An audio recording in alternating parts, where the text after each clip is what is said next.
أعوذ بالله من الشيطان الرجيم بسم الله الرحمن الرحيم الحمد لله رب العالمين والصلاة والسلام على رسول الله مولانا محمد مصطفى وعلى آله صحبه وسلم مدد يا الله مدد يا رسول الله مدد يا إبري الله أما بعد. Ceci étant dit, alors on prend la suite de ce cours sur les croisades et donc on arrive juste après les croisades de secours et donc on va, pardon, pas les croisades de secours, les croisades populaires. Là, les croisades qui sont dirigées par Pierre l'Ermite, Gottschalk, Gauthier sans avoir, tout ce qu'on a vu la dernière fois. Donc là, on va reprendre, on va commencer vraiment avec le début des croisades, donc l'arrivée de ce qu'on appelle les barons. Et donc, on on va commencer bismillah. Donc c'est à peu près à ce stade, à la fin de l'an 1096, qu'arrivèrent les principales et véritables armées croisées en route vers l'Orient. Que des forces aussi nombreuses auraient bien eu du mal à se ravitailler si elles empruntaient toute la même route. Il avait été convenu qu'elles prennent des chemins différents. Godefroy de Bouillon traversa la Hongrie et la Bulgarie. D'ailleurs, Godefroy de Bouillon, comme on l'avait vu la dernière fois avec le roi Colomane, euh, disons que ça a été un petit peu compliqué le passage par la Hongrie parce que les croisades populaires n'ont pas forcément laissé si je puis dire, comment je pourrais dire ça, une bonne opinion en fait des croisés. Et du coup, il y a eu également d'autres tensions au niveau de la Hongrie au niveau de la Hongrie, à partir du moment où ils sont arrivés en territoire byzantin, ils ont également été encadrés et amenés à euh, Constantinople. Donc j'ai Byzance, Constantinople. Donc le comte de Toulouse passa par la Lombardie et la Dalmatie et lui il prit la mer il prit la mer il prit un bateau et passa la mer Adriatique et les Balkans. Euh, et les autres chefs en fait eux prirent euh, la mer depuis les Pouilles dans le sud de l'Italie. Et donc, tous arrivèrent à Constantinople où les différentes troupes devaient se rencontrer. Godefroy de Bouillon, le principal chef de la croisade, atteignit Constantinople à la fin du mois de décembre 1096. Il était arrivé plusieurs mois avant les autres, puis Bohémond de Tarente n'atteignit Constantinople qu'après Pâques. Raymond de Saint-Gilles arriva vers la mi-avril et les autres Français au début du mois de mai. Donc, quoi qu'il en soit, en mai 97, le corps expéditionnaire croisé était au grand complet. Il se composait de 4 grandes armées.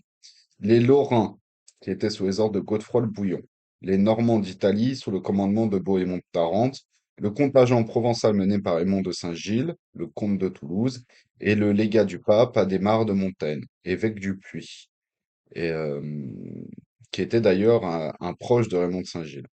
Et les Français et vassaux du roi de France sous les ordres du duc de Normandie et le comte de Flandre et le comte de Blois. D'ailleurs, une petite anecdote, le comte de Blois, oui, j'ai plus son nom en tête comme ça, mais il y a une petite anecdote rigolote, c'est qu'en fait, le comte de Blois, à la base, ne voulait pas venir à la croisade.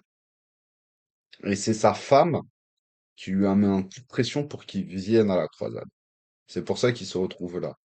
Et d'ailleurs, sa femme qui le menaçait de se séparer de lui dans le lit, etc., etc., et si je puis dire, même de le menacer d'annuler le mariage et compagnie s'il n'allait pas à la croisade, etc. Voilà, donc c'est une petite anecdote un petit peu rigolote. Donc c'est la première fois que l'armée principale de la première croisade était réunie. Donc il y avait des Francs, des Grecs et des musulmans. Donc les Francs, c'est-à-dire ceux qu'on appelle les Francs, c'est les Occidentaux, les catholiques. Les Grecs, à Byzance, et les musulmans étaient impressionnés, donc les musulmans de l'autre côté du détroit du Bosphore, étaient impressionnés par le spectacle de cette gigantesque armée, peut-être la plus grande jamais assemblée. La princesse Anne Comnène les décrit comme aussi nombreux que les grains de sable sur le rivage de la mer, ou que les étoiles dans le firmament. Et selon Fouché de Chartres, qui était un des scribes officiels de cette croisade, un des chroniqueurs, voilà, c'est le terme que je cherchais, un des chroniqueurs officiels de la croisade, euh, dit que lorsque toutes les divisions furent rassemblées devant Nicée en Bithynie, les nombreuses armées qui s'y trouvaient étaient réunies en une seule, que les experts en calcul estimaient à environ 600 000 âmes. Il se trouvait parmi eux 100 000 hommes entièrement armés et prêts à la guerre, et une masse non armée de clercs, de moines, des femmes et des petits-enfants. Donc en fait, 600 000 âmes, c'est la totalité des gens qui composaient cette armée de la première croisade officielle. Donc là, on n'est plus dans le cadre des croisades populaires. Et pourquoi c'est aussi nombreux, même si ça paraît un petit peu exagéré pour l'époque, mais on va rester sur le principe de 600 000. Pourquoi ils étaient aussi nombreux? Parce qu'en fait, il y a les restes de l'ancienne croisade populaire qui ont survécu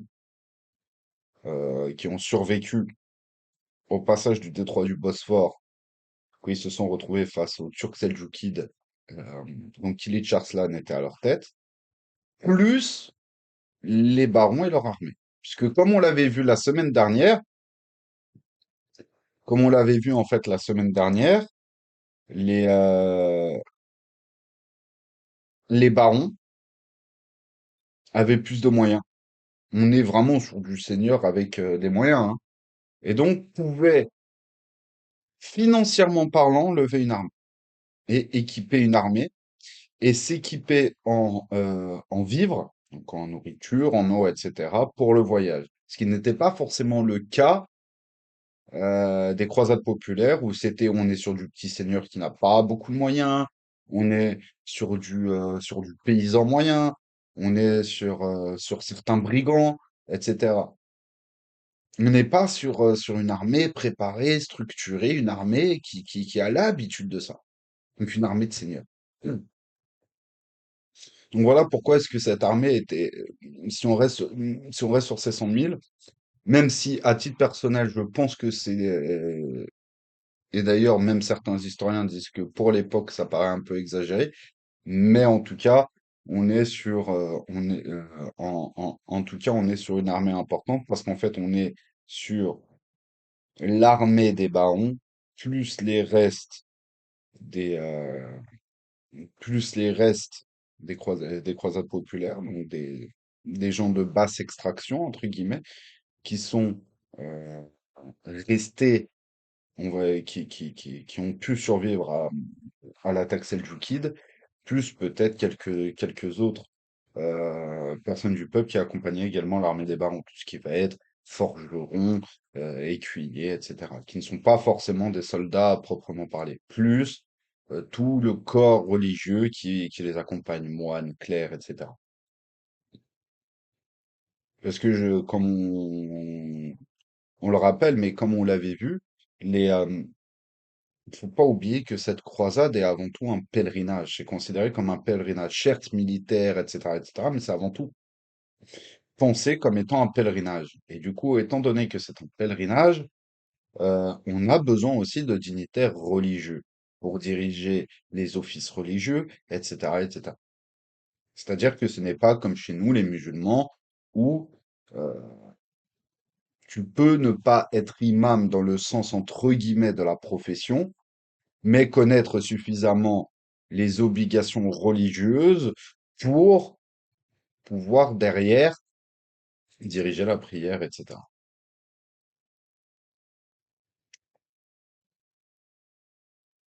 Donc, revenons à la lecture. La princesse Anne Comnène, pour sa part, estime les effectifs de la seule division de Godefroy de Bouillon à environ 80 000 personnes, hommes à pied c'est-à-dire hommes à pied et chevaliers compris. Si l'on suppose que chacun des autres grands chefs menait une armée aussi nombreuse, le total serait proche du demi-million. Cette immense troupe s'élança en tout cas de Constantinople pour marcher sur l'Anatolie, et c'est à Nicée qu'elle a fondé. Bon, Ça, on va reprendre parce que on va reprendre parce que il y a deux, trois petites choses à préciser en fait avant de passer au bataille. En fait, le temps que tout le monde arrive, euh, les principales chefs croisés en fait se retrouvent face à euh, Alexis Comnène. Donc, Alexis Ier Comnène qui était le Basileus, donc le dirigeant des Grecs de l'époque. Et ce qu'il faut comprendre, c'est que le Basileus connaît certains, dont notamment euh, Bohémond de Tarente, avec lequel il s'était déjà, avec lequel il avait déjà mené quelques batailles des années plus tôt, notamment dans les Balkans. Pourquoi? Parce que Bohémond de Tarente voulait, euh, là on va rentrer un petit peu dans des explications familiales, dans des explications familiales qui vont expliquer pourquoi ils sont combattus. En fait, Bohémond de Tarente est un fils, est le fils donc de son père, mais ce n'est pas un fils légitime au niveau de la récupération du pouvoir en Tarente, dans les Pouilles, etc. et en Sicile.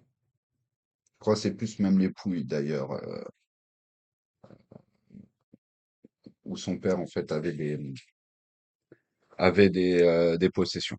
Donc en fait, il ne pouvait pas hériter des possessions de son père. Il ne pouvait pas récupérer le pouvoir parce que la mère de son demi-frère en fait a fait en sorte que son demi-frère en fait prenne la mainmise sur les possessions de son père et que ce soit lui qui soit l'héritier.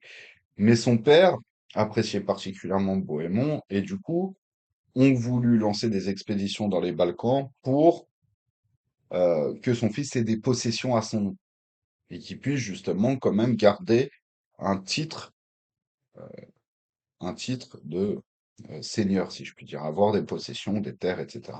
Et du coup, en fait, le seul moyen de les posséder, puisque quelques années plus tôt, la quasi-totalité en fait des terres contrôlées par les Normands, c'est-à-dire la Sicile et le sud de l'Italie, ont été ont été reprises et possédées. Du coup, c'était compliqué. Parce en Sicile, les Normands ont récupéré en 1091 la totalité de l'île de Sicile, qui était alors entre les mains des musulmans hafsides. Et dans le sud de l'Italie, ils n'ont pas ou peu, ils ne se sont pas ou peu installés. Je parle vraiment au niveau du continent, pas de l'île. Du coup, étant donné qu'il ne pouvait pas avoir de terre, son père lui proposa de mener une expédition de conquête dans les Balkans qui étaient alors à l'époque sous domination byzantine. Ça n'a pas marché. Pourquoi est-ce que, pourquoi est-ce que je vous raconte ça? C'est parce que justement, le Basileus, donc le chef orthodoxe, le chef, pardon, des Byzantins, le dirigeant des Byzantins, donc Alexis Comnène, sait que parmi les barons de cette croisade, et surtout il a vu avant les croisades populaires arriver, il n'y a pas que des joyeux lurons, comme on dit, comme on dit un petit peu de manière triviale, dans cette armée. Et il sait que cette armée, à la base, venait pour soutenir les chrétiens locaux, donc les Byzantins et les autres chrétiens des localités, face aux musulmans, et surtout depuis que les Turcs seldjoukides sont rentrés en Anatolie à la bataille de Manzikert, Malazgirt, en 1071. Et, et ce qu'il faut comprendre, c'est que il voulait, donc le Basileus, Alexis Ier, voulait récupérer des possessions qui étaient byzantines avant la venue des Turcs. Mais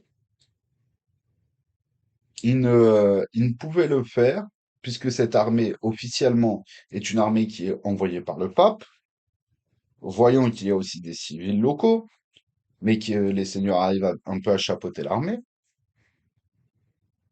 Ils décident Alexis Ier Comnène décide en fait justement pour pouvoir récupérer ces territoires, décide que les barons devaient prêter allégeance aux seigneurs. Dans le sens où, dans le sens où ils devaient prêter allégeance aux seigneurs. Donc, avoir la double allégeance et du pape et du roi. Pour que justement ils puissent redonner la possession des villes récupérées aux mains des musulmans pour redonner la possession aux basileus. Et bien sûr, étant donné qu'on est sur du seigneur médiéval, que il y a aussi les questions de religion. Faut pas oublier qu'il y a le schisme de 1054 qui arrive pas avant, donc on voit un peu le byzantin un petit peu en bizarre. En plus, le byzantin, c'est pas complètement la même culture que, c'est pas exactement la même culture, c'est pas les mêmes mœurs que tu peux avoir en Occident, donc plutôt à l'ouest. Donc ouais, là on est, là disons que l'allégeance est plus ou moins longue. Donc, certains seigneurs acceptent plus ou moins rapidement qu'on l'a vu. Quelque chose d'assez bizarre, c'est que Bohémond de Tarente, étant donné qu'il a déjà été mercenaire pour les Byzantins, qu'il a combattu les Byzantins comme on l'a vu juste avant, connaît très bien les mœurs byzantines. Il les connaît très bien. Bohémond de Tarente prête tout de suite allégeance. Même Alexis Ier Comnène, même est plutôt dubitatif. Il comprend pas bien en gros le pourquoi du comment, mais bon. Il se dit il y a un loup quelque part parce qu'il connaît le vieux, il connaît ce vieux Lascar et il se dit il y a un truc bizarre en fait derrière. Du coup, Bohémond de Tarente prend allégeance tout de suite. Sauf que le seul qui est vraiment tête dure, qui ne veut absolument pas prendre allégeance, c'est Raymond de Saint-Gilles. Donc que je reprenne exactement son titre. Le comte de Toulouse, donc le comte de la ville de Toulouse. D'ailleurs, qui a déjà combattu les musulmans dans les premiers temps de la Conquista, en fait, dans les premiers temps de la Conquista sur la péninsule ibérique et à l'Andalous. Donc lui a vraiment de l'expérience dans le combat face aux musulmans. Euh, Raymond de Saint-Gilles, c'est celui qui est le plus obstiné dans le refus de, c'est celui qui est le plus obstiné dans son refus de, si je puis dire, de prêter allégeance au, au Basileus. Il refuse pendant un certain temps et les gens ne partent pas parce que Raymond de Saint-Gilles ne fait partir personne tant que tous les barons, pardon, ouais, Alexis Ier Comnène, excusez-moi, ne fait partir personne de Constantinople tant que tous les barons n'ont pas prêté serment, tant que tous les barons n'ont pas prêté serment auprès de sa personne. Du coup, l'expédition prend du retard. Parce que Raymond de Saint-Gilles, formel, ne veut pas prêter allégeance. Pourquoi il ne veut pas prêter allégeance? Il veut pas, c'est pas il veut pas prêter allégeance parce qu'il fait un caprice. C'est parce que dans sa tête, il sait que c'est un baron parmi tant d'autres. Il sait que c'est un baron parmi tant d'autres. Et qu'étant donné qu'il est un baron parmi tant d'autres, euh, c'est pas juste parce qu'il est pote, parce que faut pas oublier que le légat, donc le représentant officiel du pape, Adhémar de Monteil, d'ailleurs, d'ailleurs, on pense que c'est un clerc, c'est pas quelqu'un qui connaît les arts militaires, etc. Si, c'est un ancien militaire, hein. Adhémar de Monteil, en fait, est un ancien militaire avant de, entre guillemets, prendre sa retraite militaire pour rentrer dans les ordres. Donc, il a une expérience militaire. Mais, en gros, il veut prendre le leadership. Raymond de Saint-Gilles veut prendre le leadership, veut être celui qui va, si je puis dire, contrôler la croisade. Il veut être celui qui va euh, diriger la croisade. Et c'est pas parce que il a déjà combattu les musulmans ou que c'est le pote du légat du pape, c'est pas ça qui va faire que, qui se dit pourquoi il refuse. On peut le comprendre de deux manières. Soit parce que il a réellement une réelle volonté de garder la parole qu'il a donnée au pape, donc d'être donc d'être de de garder en fait son allégeance au pape, et il ne veut pas changer son allégeance. Donc, soit c'est vraiment de manière très pieuse, etc. Soit il a autre chose derrière la tête. Et c'est là où, justement, il y a des historiens qui ne se mettent pas réellement d'accord dessus. Il y a des théories. À un moment, voyant que ça traîne, Alexis Ier Comnène, en fait, convoque Raymond de Saint-Gilles en privé pour une entrevue. Et c'est là où on n'a pas d'informations sur ce qui a été dit dans cette entrevue. Même dans les, même dans le témoignage de sa fille Anne Comnène. Il n'y a pas de, de- il n'y a pas, en fait, de retour, en fait, comment je pourrais dire ça?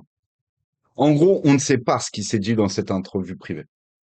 Et du coup, il y a certaines théories. Certaines théories disent que euh, Alexis Comnène et Raymond de Saint-Gilles se sont mis d'accord en disant, écoute, pour moi, tu seras mon relais particulier entre l'armée des croisés et moi. Du coup, moi, je te reconnais comme étant le vrai chef des croisades, le vrai chef de cette croisade. Même si les autres ne le reconnaissent pas, moi, je le reconnais. Donc voilà, tu seras on va dire mon partenaire particulier, en gros, mon lien particulier entre la croisade et moi. Donc, c'est pour ça que juste après, parce que en fait, juste après cet échange, Raymond de Saint-Gilles, en fait, accepte l'allégeance. Donc c'est là où justement on, on fait des suppositions sur ce qui s'est dit. Donc soit, en gros, Alexis euh, lui a promis en fait que lui serait son, le reconnaissait lui comme chef de croisade, même s'il ne le dirait pas ouvertement. Mais en gros, ça serait son lien, ça serait Raymond de Saint-Gilles qui serait le relais unique et particulier de Alexis et par rapport au reste de l'armée. Et il y a une deuxième supposition. Deuxième supposition, c'est que Alexis, comme Raymond de Saint-Gilles, n'avait particulièrement ni confiance, ni affinité avec Bohémond de Tarente. Alexis, ça s'explique, ils sont combattus parce que Bohémond de Tarente et son père ont voulu conquérir une partie des territoires byzantins, en fait, des Balkans, avant la première croisade. Il le connaît aussi parce que régulièrement, il a pris des mercenaires normands, dont également faisait partie Bohémond de Tarente et son père. Donc, il les connaît leurs vices, connaît leur mentalité, il sait de quoi ils sont capables. Raymond de Saint-Gilles, pareil, il avait du mal hein, avec Bohémond de Tarente, il se prenait régulièrement le bec. Et du coup, c'est possible aussi que dans cet entretien privé, Alexis dit à Raymond, écoute, je peux pas le refuser. Je peux pas le refuser, on a besoin de lui, on a besoin des cavaliers normands, etc. Mais je n'ai pas confiance en Bohémond. Et je sais que tu n'as pas confiance non plus. Si toi, tu prends pas allégeance, Bohémond est suffisamment vicieux et suffisamment intelligent pour prendre le leadership pour prendre le leadership de cette croisade. Et toi, tu ne veux pas qu'il prenne le leadership, moi non plus. Donc écoute, prends allégeance, et je sais que toi, tu vas restreindre, en gros, tu vas réfreindre ces abus, en gros. Voilà. C'est le seul qui pouvait, en gros, réfreindre les abus de Bohémond parce que c'est Raymond de Saint-Gilles était le plus âgé parmi les barons. C'était le plus âgé parmi les barons. C'est celui qui avait le plus d'expérience dans le combat face aux musulmans. Et c'est celui qui avait le plus d'expérience, etc., notamment les Arabes, etc. Donc, euh, potentiellement, c'est celui qui pouvait le plus, on va dire, apporter niveau expérience à cette armée de croisés. Et donc, Alexis était conscient de ça. Alexis étant conscient de ça, il voulait que, justement, Raymond puisse être, on va dire, le frein, le frein, en fait, de Bohémond dans cette armée. Et comme on le verra plus tard, justement, ça a été un frein. Et la dernière option, c'est tout simplement, il le menace. C'est la dernière option. C'est, écoute, tu casses la tête à tout le monde, je me casse la tête à moi, tu veux pas prendre truc, c'est soit tu rentres chez toi et je te fais escorter par mon armée, tu rentres chez toi la queue entre les jambes, excusez-moi pour expression triviale, mais bon, voilà. Soit tu prends allégeance, tu te tais et tu fais ce que je te dis. Voilà. Ou je te casse la tête. Je te casse la bouche et je te casse et je casse la bouche à ton armée. Et à l'époque, l'Empire byzantin avait quand même une armée suffisamment puissante, ouais, pour faire un peu, pour toujours faire des dégâts. Certes, ils n'étaient pas aussi puissants et ils n'avaient pas le même type d'armée que pouvaient avoir les croisés, mais ils avaient quand même une armée puissante pour l'époque. Ils avaient quand même une armée puissante. Donc oui, la troisième option, c'est clairement les menaces. À titre personnel, à titre personnel vis-à-vis des différentes choses, voyons un petit peu la mentalité byzantine vis-à-vis de la diplomatie, un petit peu le côté vicelard que pouvaient avoir les Byzantins entre accord de paix, trahison, coups fourrés, etc. Je vois plus la première ou la deuxième option. Soit il a fait en sorte de mettre dans la tête de Raymond de Saint-Gilles que il le reconnaissait comme étant le seul maître de cette armée, donc le seul leader de l'armée des croisés, et que du coup, en fait, il a gonflé l'ego de Raymond de Saint-Gilles et pour qu'il prête allégeance, etc. Et après, et en même temps, il lui disait, étant donné qu'il est le chef, il allait faire plus ou moins de l'espionnage et tout. Ou la deuxième option, le truc de on est ennemi commun d'un gars dans cette armée, il faut qu'on l'ait à l'œil, il faut qu'on évite qu'il parte trop en cacahuète, il faut qu'on évite qu'il prenne le leadership. Viens, on fait alliance tous les deux. Prends allégeance, nana, mais au moins tu vois, tu trucs. Moi, je vois plus ces deux options que la dernière, parce que, qu'on le veuille ou non, diplomatiquement parlant, ça aurait été catastrophique. Pourquoi la troisième option l'écart? Parce que diplomatiquement, ça aurait été catastrophique de menacer, de renvoyer ou même de combattre une des armées les plus importantes de l'armée des croisades. Second point, je rappelle que c'est le pote du légat du pape, donc le représentant officiel du pape dans cette armée. Donc il y a des mares de montagne, en fait, c'est les yeux, les oreilles, la bouche, les ordres du pape. Comprenez bien ceci. Donc si Alexis faisait l'erreur de menacer et de menacer de combattre, etc., Raymond de Saint-Gilles, il allait se mettre à dos non seulement l'ensemble de l'armée des croisés, parce que les tensions viendront plus tard, hein. Les tensions ne commencent pas maintenant. Les tensions viendront plus tard entre les croisés, on le verra. Euh, donc, il risque de se mettre non seulement à dos les croisés, le légat du pape, donc le pape, et en plus, même si les autres ne bougent pas, ne mouvent pas et vont de l'autre côté pour combattre, bah, faut pas oublier que Alexis, son but, c'est de récupérer ses territoires perdus et que l'armée de Raymond de Saint-Gilles, c'est pas une petite armée, hein. C'est pas une petite composition. Du coup, forcément, il prend également le risque de perdre, en fait, une part importante d'une armée qui peut être utile pour lui. Donc voilà pourquoi est-ce que lorsqu'on connaît la mentalité et un peu la diplomatie à la byzantine, la dernière option, c'est celle qu'on peut écarter quasi tout de suite. Donc l'option de la menace, etc. Donc c'est une des deux options. Voire vu qu'on n'a pas de retour sur ce qui a été dit dans cet entretien privé, voilà, les deux mélangés. Un mix entre les deux. Voilà. Donc, reprenons. Donc, une fois que tout le monde prêta allégeance, cette immense troupe s'élança, en tout cas, de Constantinople pour marcher sur Anatolie. Et c'est à Nicée qu'elle affronta pour la première fois les Seldjoukides, donc les troupes de Kilitch Arslan. Partis à la rencontre des croisés, subirent de lourdes pertes et furent finalement contraints à battre en retraite. Parce que là, en fait, lorsque les Turcs seldjoukides virent de nouveau les croisés, ils se sont dit quoi? Ils ont dit tout bénef, ça va être encore, on va encore être sur du petit soldat ou du pécor, ça va être facile. Non, là, ils se retrouvent face à une vraie armée.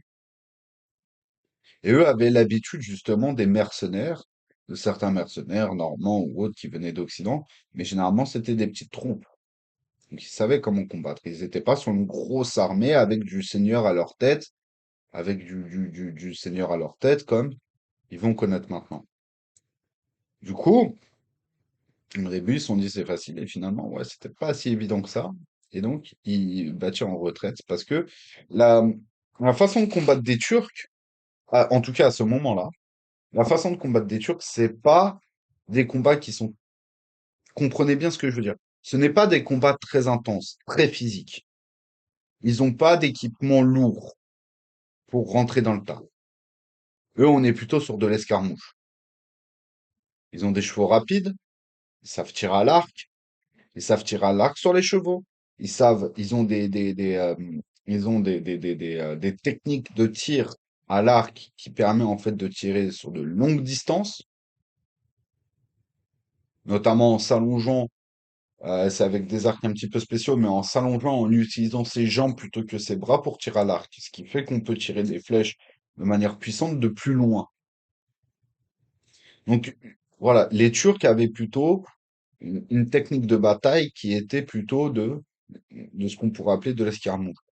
Donc des attaques rapides, pas forcément très puissantes, mais rapides qui, comment je pourrais dire ça, qui surprennent, qui affaiblissent, et ensuite et c'est par vagues comme ça. Et là, ils se retrouvent face à une armée qui, justement, est beaucoup plus grosse, beaucoup plus imposante, où ce type de stratégie militaire-là n'est pas forcément des plus efficaces.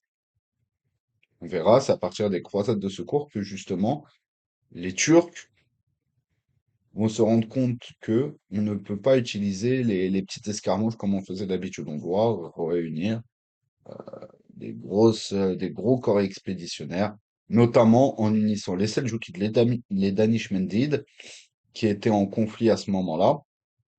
Donc, le gros de l'armée de Seldjoukides était en conflit face aux Danishmendid. C'est une autre, on va dire, c'est un autre c'est un autre État turc, certes plus petit que les Turcs seldjoukides, mais pas moins, euh, pas moins puissant entre guillemets. Et du coup, les deux se sont unis pour faire face aux croisés. En tout cas, à ce moment-là, ils se sont fait surprendre en fait par cette armée de croisés.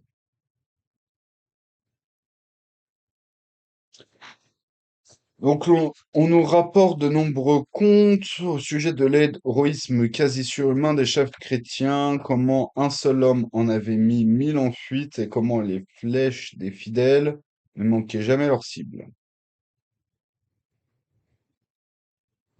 Ça, c'est une citation de Charles Mackay. Enfin, en juin 1097, après un siège de 7 semaines, donc un peu plus d'un mois, les défenseurs musulmans de Nicée se rendirent aux Byzantins plutôt qu'à leurs assiégeants francs. Et quelques jours plus tard, le 1er juillet 1097, les croisés infligèrent une nouvelle sévère défaite aux forces de Kilij Arslan à Dorilé, dans le nord-ouest de l'Anatolie, non loin de la ville actuelle d'Eskişehir. Donc on va s'arrêter un petit peu là-dessus. Et après, on va s'arrêter un petit peu là-dessus. Et après, on va s'arrêter là pour aujourd'hui. En fait, pourquoi est-ce que, malgré le siège, les Turcs ont préféré rendre Nicée ont préféré rendre Nicée aux Byzantins plutôt qu'aux Francs? Parce que qu'on le veuille ou non, les Turcs connaissent les Francs. Ils connaissent leur mentalité, ils savent comment traiter avec eux. C'est des ennemis de longue date, depuis qu'ils sont arrivés, en fait. Et même un peu avant. Donc c'est des ennemis de longue date. Ils connaissent leur mentalité, ils ont déjà fait la guerre avec eux, ils ont déjà fait de la diplomatie avec eux. Donc ils savent comment traiter. Les Francs, ils ne les connaissent pas. Les Francs, ils les connaissaient comme mercenaires, mais ils ne les connaissaient pas en tant que dirigeants. Et il faut pas oublier que dans la tête des Seldjoukides, cette armée croisée, ils ne la voyaient pas comme une armée en pèlerinage. Ils ne la voyaient pas comme une armée qui va progressivement, en fait, descendre au sud jusqu'à Jérusalem, reprendre Jérusalem et créer des États dans la région. Eux, à la base, ils pensent quoi? Ils pensent que c'est juste une plus grosse armée de mercenaires. Et que potentiellement, ils vont faire des petites villes ou des petits camps de mercenaires par-ci par-là pour truc. Ils ne pensaient pas que c'était une croisade, un pèlerinage militaire, etc. Ils ne s'attendaient pas du tout à ça. Donc, vu que eux, au final, ils ne connaissent pas ces gens-là, ils ont préféré traiter avec ceux qu'ils connaissent, donc les Byzantins. Et c'est là où le fait que pendant le siège, il y avait rarement des batailles de nuit pendant les sièges à cette époque. C'est rare, les batailles de nuit. C'est généralement, euh, les batailles de nuit, c'est lorsqu'on voyait qu'une brèche est ouverte. S'il y avait une brèche qui s'est ouverte, on pouvait faire des combats de nuit. Mais le siège en soi, il y avait très peu de batailles la nuit.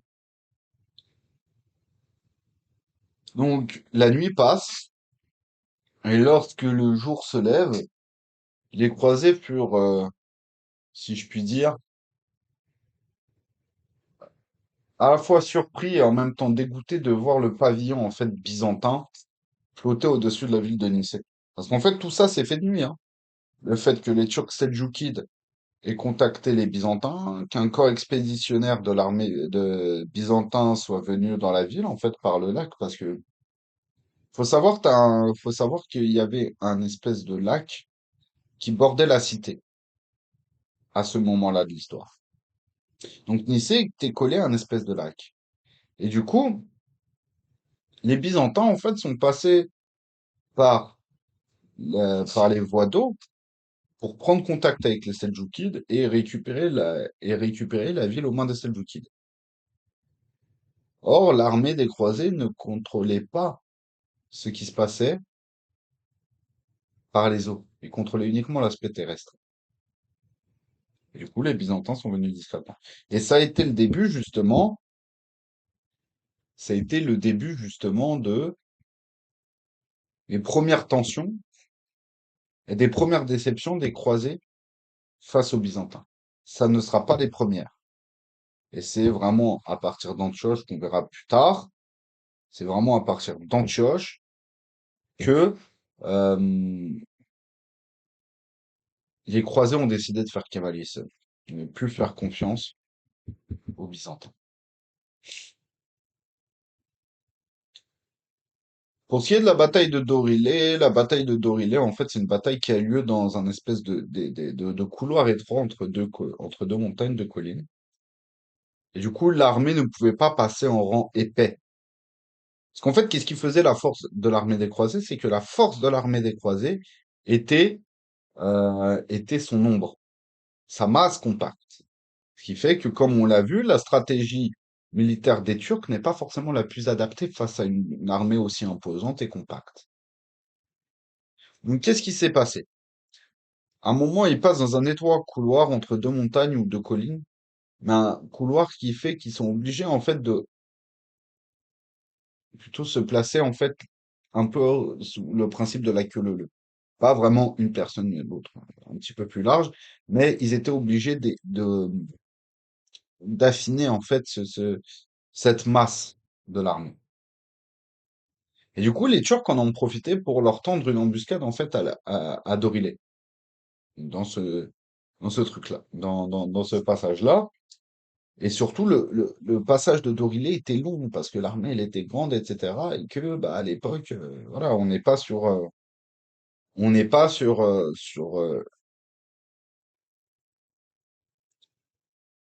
des instruments d'aujourd'hui, donc des voitures, des chars qui marchent à l'essence, etc. On est sur du cheval, il y a des charrettes, il y a des bœufs, parce que voilà, les bœufs, il faut aussi manger, etc. Donc il y a des animaux, il y a des hommes, il y a des femmes, il y a des enfants, il y a des vieillards. Donc ouais, c'est pas rapide hein, le passage de Dorilé. C'est pas rapide. Et du coup, il y a une première partie qui commence à partir, puis une autre, puis une autre. Et à la fin, reste une partie de l'armée, si je me souviens bien, elle est dirigée par Godefroy, si je me souviens bien. Donc il y a une partie de l'armée en fait qui reste en arrière-plan et cette dernière corps d'armée, si je me souviens bien, qui est dirigée par c'est l'armée de Godefroy, si je me souviens bien. Je veux pas vous dire de bêtises. Ah.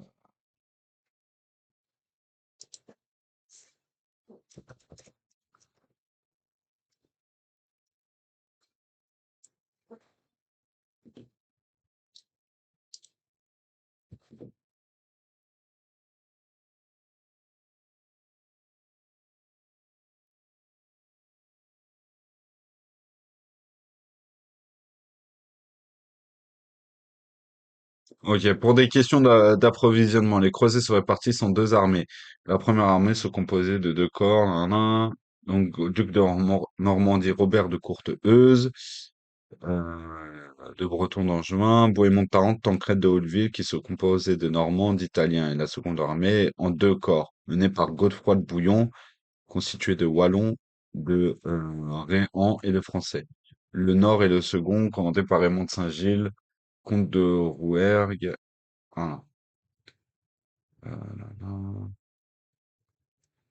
Alors, l'avant-garde des croisés des Normands d'Italie de Bohémond arrive à la hauteur de la ville de Dorilé, une zone montagneuse propice aux embuscades et aux assaillis par les forces de Kilitch Arslan. Les autres se demandaient d'où avait pu sortir une telle multitude de Turcs, d'Arabes et de Sarrasins. Comme le dit l'auteur anonyme de la Geste des Francs, donc c'est plutôt les Gesta Francorum. Ok, donc René Grousset, bam bam bam bam bam. Ouais, voilà, c'est Godefroy de Bouillon arrive en premier avec une cinquantaine d'hommes, puis Hugues de Vermandois, enfin démarre de monter et Raymond de Saint-Gilles. Hein,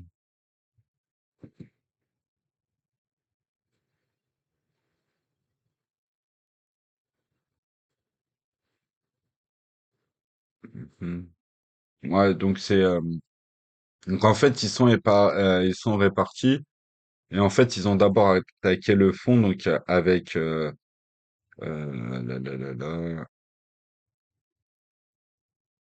donc l'armée du sang donc c'était Raymond de Saint-Gilles, les deux ailes, les Normands d'Italie et de Normandie. Ok. Voilà. Ouais, donc en gros, en fait, dans la bataille de Dorilé, voilà, en fait, ils ont attaqué sur tous les côtés et en fait, tout le monde a participé. Donc voilà, mais ils ont, donc en fait, l'armée s'est séparée en deux pour prendre deux routes d'approvisionnement. Et en fait, c'est une partie de l'armée qui s'est retrouvée à Dorilé. Voilà. Et donc, cette bataille était décisive parce qu'en fait, les Turcs, à ce moment-là, il n'y avait pas réellement d'Arabes. Vraiment, ils disent les Arabes, mais il n'y avait pas d'Arabes à ce moment-là. Là, on est vraiment dans des territoires turcs. Les territoires arabes commenceront après Antioche. Les vrais territoires arabes. Et à cette époque-là, les Arabes et les Turcs, sauf peut-être du côté de l'Irak actuel, etc., et de la Perse, mais les Arabes et les Turcs ne se mélangeaient pas en Anatolie à ce moment-là. Donc, si on reprend, en fait, les Turcs ont tout donné au moment de cette bataille. Et cette défaite, en fait, a fait que les Turcs ont, pendant un temps, délaissé un peu de combattre cette armée. Et où Kilij Arslan, etc., est parti auprès des dirigeants seldjoukides, etc., et d'Anish Mendid, et où il a expliqué la réalité de la situation. Que c'était pas juste une petite armée de mercenaires et que lui, tout seul, même avec son corps d'armée, ne pouvait pas gérer. Il fallait vraiment que l'ensemble des corps d'armée, euh, il fallait vraiment qu'en fait l'ensemble de l'armée se, s'occupe de ça. C'est pour ça que pendant un temps, en fait, les Turcs seldjoukides, ça a été un petit peu compliqué. Et que justement, il faudra attendre en fait Antioche pour qu'il y ait de nouveau un semblant en fait d'alliance entre les Seldjoukides pour, pour combattre les croisés. Encore, ça ne tiendra pas, comme on le verra au moment de la bataille d'Antioche. Mais en gros, ce qu'il faut comprendre, c'est que si les croisés à ce moment-là n'avaient pas réussi à bien défendre leur position, qui n'avaient pas réussi à mettre à mal l'embuscade de Kilij Arslan et de ses forces, la croisade se terminait ici. Donc de un, il faut savoir reconnaître des fois dans son adversaire sa force. Donc les croisés avaient une force militaire qui était non négligeable, une intelligence martiale qui était non négligeable. En plus, Kilij Arslan n'a Kilij Arslan était en infériorité numérique et utilisait le même genre de stratégie qu'il utilisait face aux armées de mercenaires qu'il connaissait en fait, et que les seuls Jokites connaissaient.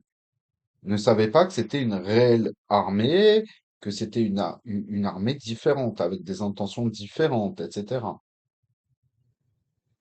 Et donc il n'a pas su revoir sa stratégie. Ce qui fait que aussi, il n'a pas su prendre en compte la réelle menace et la réelle force de cette armée. Donc, on va s'arrêter là pour aujourd'hui. سبحانك اللهم وبحمدك أشهد أن لا إله إلا أنت أستغفر الله وأتوب إليك بسم الله الرحمن الرحيم والعصر إن الإنسان لفي خسر إلا الذين آمنوا وعملوا الصالحات وتواصوا بالحق وتواصوا بالصبر اللهم صل على سيدنا محمد عدد ما في علم الله صلاة دائمة بدوام ملك الله سبحان ربك بعزة ما يصفون وسلام على المرسلين والحمد لله رب العالمين الفاتحة